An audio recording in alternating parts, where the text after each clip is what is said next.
Assalamualaikum warahmatullahi wabarakatuh. Perkenalkan, nama saya Bakri dengan NIM Denel 222001.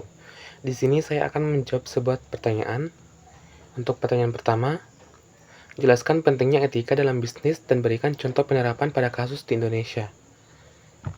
Jawabannya,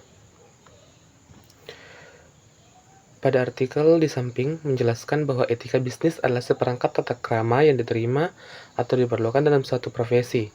Etika bisnis penting karena menciptakan suasana profesional, saling menghormati, dan meningkatkan komunikasi yang membantu kantor berfungsi sebagai tempat yang produktif.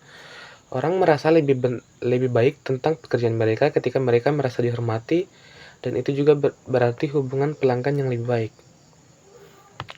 Pada artikel kedua, memberikan contoh penerapan etika bisnis. Yang pertama itu biasanya dalam penerapan bisnis karyawan, pertemuan bisnis karyawan akan saling menyebutkan nama. Hal ini tampaknya mungkin sangat normal, tapi menyebutkan nama saat pertemuan bisnis pertama akan membuat kesan pertama yang baik pula. Yang kedua, ada mengikuti aturan perusahaan yang ada. Ketiga, mengucapkan terima kasih. Hal sederhana lainnya, namun kalau kalian yang ingin sukses dalam mencapai kerja sama yang baik, jangan lupakan kalimat terima kasihnya. Keempat, saling menghargai satu sama lain. Kalian ketahui sendiri, Indonesia adalah negara yang majemuk. Artinya banyak sekali penduduk kita yang berbeda-beda suku, agama, dan kelompok usia.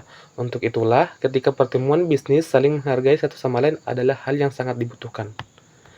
Kemudian yang kelima adalah negosiasi. Negosiasi di segala aspek. Sebelum mencapai kesepakatan, biasanya dua pihak akan saling bernegosiasi. Kemudian yang keenam, ada komitmen untuk kerjasama. Komitmen ini adalah salah satu dari yang paling penting kalau kita masing-masing perusahaan tidak memiliki komitmen untuk bekerja sama dengan baik, maka tidak akan tercipta partner bisnis yang baik pula. Yang terakhir itu yang ketujuh, menjaga reputasi perusahaan. Ketika kita mewakili perusahaan, alangkah baiknya apabila kita memiliki etika yang baik dengan menjaga nama baik perusahaan. Kalau nanya nomor 2 yaitu jelaskan pelanggaran etika bisnis yang sering terjadi di Indonesia dan contoh kasus. Dan menurut saudara, sanksi apa yang harus diberikan? Pada artikel pertama, menjelaskan beberapa pelanggaran etika bisnis yang sering terjadi. Yang pertama, penipuan. Penipuan adalah tindakan yang dilakukan dengan sengaja untuk menipu orang lain dalam rangka memperoleh keuntungan. Hal ini melanggar nilai-nilai bisnis seperti kejujuran dan integritas, dan dapat merusak reputasi perusahaan. Yang kedua ada diskriminasi. Diskriminasi adalah perlakuan yang tidak adil terhadap individu atau kelompok tertentu berdasarkan faktor seperti ras, agama, jenis kelamin, dan usia. Diskriminasi melanggar prinsip-prinsip moral dan dapat merusak reputasi perusahaan. Yang ketiga ada pelanggaran hak kekayaan intelektual. Pelanggaran hak kekayaan intelektual termasuk mengambil alih atau menggunakan karya orang lain tanpa izin atau membayar royaltinya. Ini melanggar nilai-nilai bisnis seperti integritas dan rasa hormat pada hak milik orang lain.